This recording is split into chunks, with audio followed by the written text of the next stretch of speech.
Welcome into the Bills Breakdown. My name is Harrison Graham from Chat Sports, and now that the Super Bowl is over and the offseason is in full force for all 32 teams, on today's show, I really want to just explain why I think the Bills need to make a big move, and I think Myles Garrett is that big move. I think he's going to end up being available. I think he's a guy that can help close the gap between Buffalo and Kansas City and could be the difference in Josh Allen and the Bills finally making and winning a Super Bowl. So we're going to get into that here on today's video. And if you're fired up about the Bills offseason, you got to have that positive mindset. It's time to get this thing done. Hit that like button because we're going to have you guys cover the latest news, rumors, free agency, draft, trade buzz, everything else surrounding this football team. We got you covered here on the Bills Breakdown. So I think there's a lesson to be learned by the Super Bowl, especially if you're a team like the Bills who lost to the team who got physically overwhelmed, that looking at Philadelphia and how they won, and there's different ways to skin a cat,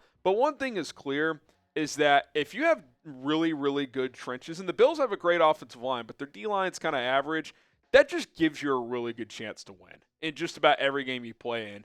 And the Bills lost to the Chiefs, who got physically manhandled by Philadelphia. What does that tell you? That tells you that the Bills need some big-time players on their defensive line or just a massive player like a guy like Myles Garrett. They just had the Chiefs and Mahomes in shambles. They sacked Patrick 6 times, pressured him 16 more times. The Chiefs only rushed for 49 yards. They limited Kansas City's defensive front to 2 sacks. So both sides of the football, the Eagles dominated in the trenches. It was just a dominant performance. And a stat that stood out is that the Eagles blitzed 0 times and for most of the game had a pressure rate of over 50%. That is an excellent formula. And if you're the Buffalo Bills and you add a guy like Myles Garrett, that means you're not going to have to blitz as much. And what that could also mean is, yeah, your secondary is not great. Well, if you're dominant up front, it helps an average secondary. And a guy like Myles Garrett, you pair him with an Ed Oliver, that helps you to become pretty damn dynamic on your front four. It would vastly improve the Bills defense to add this future Hall of Famer, and that is exactly what he is. He's had 60 sacks over the past 4 seasons. He already has over 100 career sacks, and the beauty is he just turned 29 in December. He is still in his prime. He's got multiple elite years left and then probably multiple really good years left after that. He could be an impactful player for the next 5 or 6 years. This would be the move that you probably thought Von Miller was going to be. Like Von Miller, I remember thinking at the time, it's like he's already kind of on the downslide. Myles Garrett is not. You put Myles Garrett on this front, opposite of Russo, make Epinesa a backup or even trade him potentially in this deal if that sweetens the pot a little bit. With Oliver on the inside, we'll see what happens with Daquan Jones. He could be a cut candidate. That trio of Russo, Oliver, and Garrett, led by Garrett, that's pretty formidable. That is a pretty formidable type of group. And the question is, would it be enough to dethrone Patrick Mahomes? It gives you a better chance, in my opinion. You've been close on numerous occasions. The 13-second game, 3-point loss this year, 3-point loss last year. Like, you've been knocking on the doorstep. And to keep a guy like Josh Allen happy, you got to take swings like this. That is just the bottom line. Like, you're at this point in time, if you're Buffalo, anything short of the Super Bowl, making the Super Bowl is a disappointing season. And Patrick Mahomes, in the 2 Super Bowls he has lost, what has been the common theme? They couldn't protect him on front, and he got very uncomfortable. Very uncomfortable. Most of these stats, honestly, were in garbage time. He was completely ineffective for 3 quarters. So I look at the Bills right now with what they have in Josh Allen, what they have in their offensive line. They've got a formidable run game in James Cook. Sure, you could add a weapon offensively as well. Maybe you get somebody in the middle rounds of the draft.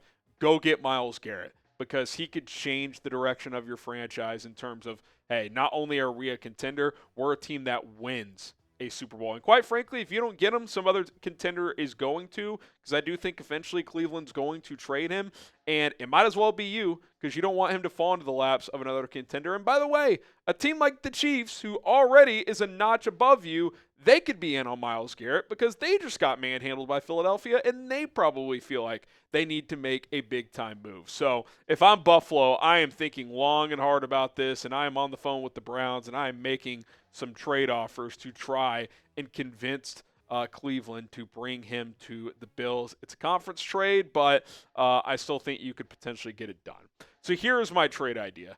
2 firsts and a third-round pick. And I would go 2 firsts and a second. This is what I would offer, though, to get Myles Garrett. And you might say, Harrison, that's a lot for a 29-year-old. Well, A, he's still in his prime, and B, when you're picking in the 20s and 30s, you're going to have to offer more. Like if the Bills offer 2 first-round picks and a team picking 15th in the draft this year offers 2 first-round picks, which team do you think the Browns are going to trade with? The team offering in the teens, because those picks are just more valuable. So 2 1s, a third, with 2 of the 3 picks being next year, because the Browns will probably look at next year's draft as one where they potentially draft a quarterback if they decide to pass on one this year. That would be my offer. I would be willing to raise that offer a bit because, again, I got to go all in if I'm Buffalo to try and win a Super Bowl while Josh Allen is in the middle of his prime. Should the Bills trade for Myles Garrett? What say you? T for trade, P for pass. I absolutely think it's time to make an all-in move like this. They kind of tried it with Von Miller. I think you cut him, do what other cut casualties that you need to, and you put your chips on the table with Myles Garrett. Now, a guy like Micah Parsons could be available. We'll see on Max Crosby, but I just think that this guy, in the peak of his powers, he's come out and said he wants to play for a Super Bowl. He wants to help a team get over the hump and be that guy. I think the Bills are the team. I think he's that guy. I think it's the perfect marriage. I really, really do.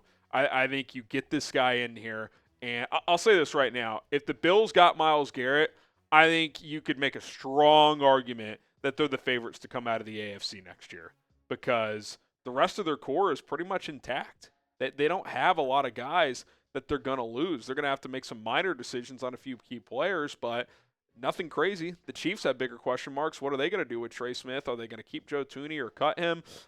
They've got an anchor of a contract in Juwan Taylor at right tackle. They need a running back. So is Travis Kelce going to retire? If he does, do they draft someone to replace him? They need a left tackle. So it's the time is now. The time is now. And if you're Josh Allen, you're sick of losing to this team, go get somebody that can make the difference. And I do think Myles Garrett, in all these games that come down to the wire, him making a splash play could be the difference in you beating the Kansas City Chiefs. Okay, a little bit of news before we get out of here. This happened over the weekend. The Bills actually decided to move on from their special teams coordinator. They had several key special teams errors down the stretch this year. Initially, it was reported that they were going to keep him, but now they're moving on from Matthew Smiley. So I'm not really sure what to make of that from Buffalo's standpoint, other than it's probably the right move. They had some critical mistakes, like I mentioned, on special teams. So we'll see who Sean McDermott hires to replace him, but that is where things sit as of now. All right, that's going to do it for this edition of the Buffalo Bills Breakdown. If you want daily Bills content, hit that subscribe button. Thank you guys so much. We crossed 1,000 subscribers. Let's keep the train rolling as we continue to pump out content here on the show, and we'll see you guys next time.